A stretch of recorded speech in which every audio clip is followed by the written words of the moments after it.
Hello friends, Mahanadi என்ற எபிசோடில் என்ன நடக்கலாம் அப்படிங்கிறத பற்றி பார்க்கலாம். இன்றைக்கான எபிசோட் நார்மலான எமோஷனல் எபிசோட் அப்படின்னே சொல்லலாம். காவேரி வேலைக்கு போன விஷயமாகவும் அங்கே நடந்த விஷயம் எல்லாத்தையும் கங்கா கிட்ட சொல்லிக்கிட்டு இருக்காங்க. கங்காவும் காவேரி கிட்ட உன் மனசுக்கு பிடிச்ச மாதிரி நல்ல வேலைக்கு போ காவேரின்னு சொல்லிக்கிட்டு இருக்காங்க.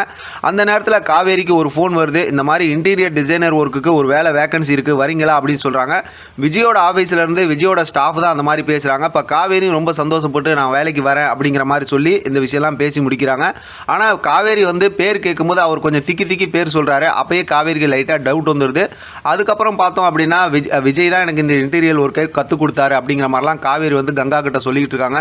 நீ மறந்துட்டு நல்லபடியாக அந்த வேலைக்கு போ அப்படிங்கிற மாதிரி கங்கா சொல்லிட்டு அங்கேருந்து கிளம்பிடுறாங்க. ஆனால் காவேரிக்கு அந்த சந்தேகம் இருந்துச்சு இல்லையா, அங்கே பார்த்தா விஜய் அந்த ஸ்டாஃபை திட்டிக்கிட்டு இருந்தார். பேர் சொல்லும்போது மாதிரி திக்கி தான் பேர் சொல்லுவேன் அப்படின்னு. மறுபடியும் காவேரி ஃபோன் பண்ணிவிட்டு கரெக்டாக கண்டுபிடிச்சிடுறாங்க. விஜய் கிட்ட நான் அந்த மாதிரி வேலையில் சேர்ந்துட்டேன்னு சொல்லி உங்கள் சாருக்கிட்ட சொல்லிடு அப்படிங்கிற மாதிரி சொல்லிட்டு நீங்கள் சொல்லிடுங்கன்னு சொல்லிட்டு ஃபோனை கட் பண்ணிடுறாங்க. அடுத்து பார்த்தா அந்த புது வீட்டில் பால் காய்ச்சுறாங்க.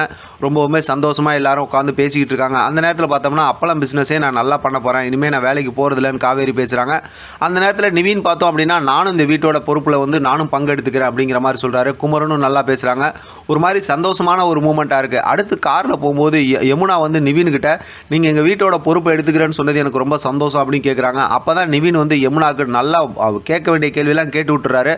ஆனால் யமுனாவோட கேரக்டர்லாம் பார்க்கும்போது செம்மையாக இரிட்டேட்டாக இருக்குங்க. ஏன் தான் இப்படிலாம் பேசுகிறாங்கன்னே தெரில. ஆனால் நிவின் பேசிட்டு அதுக்கப்புறம் நான் உனக்கு கொடுக்குற அமைதி எனக்கு நீ கொடு அப்படிங்கிற மாதிரி சொல்லிவிட்டு அப்படியே அமைதியாக போயிடுறாங்க ரெண்டு பேரும். அடுத்து பார்த்தா வீட்டில் சாமான்கள்லாம் எடுத்து வச்சுக்கிட்டு இருக்காங்க. அந்த நேரத்தில் காவேரி கிட்ட அவங்க அம்மா ஒழுங்காகவே மூஞ்சி கொடுத்து பேச மாட்டேங்கிறாங்கன்னு சொல்லி காவேரி ஒரு கட்டத்தில் என்னதாம்மா உனக்கு ஆச்சு, எதனால் இந்த மாதிரி இருக்குது அப்படின்னு கேட்கும்போது அதுக்கப்புறம் அவங்க அம்மா நிறைய அட்வைஸ் பண்ணுறாங்க. இனிமேல் எதாக இருந்தாலும் என்னை கேட்காம நீ செய்ய மாட்டேன்னு சொல்லி எனக்கு சத்தியம் பண்ணுன்னு கேட்குறாங்க. இப்போ காவேரி ரொம்ப தயங்குறாங்க. இருந்தாலும் ஒரு கட்டத்தில் பார்த்தோம்னா நானும் விஜய் சும்மா ஃப்ரெண்ட்ஸாக தான் வாழ்ந்தோம் அப்படிங்கிற மாதிரி சொல்லிட்டு இப்போ அம்மா கேட்ட அந்த சத்தியத்தை பண்ணி கொடுத்துட்றாங்க. ஆனால் மனசுக்குள்ளார என்னென்ன நடந்துச்சு அப்படிங்கிற விஷயத்தில் அப்படியே நினச்சி பார்க்குறாங்க. எவ்வளோ சந்தோஷமாக இருந்தாங்க அப்படிங்கிற விஷயத்தெல்லாம் நினச்சி பார்க்குறாங்க.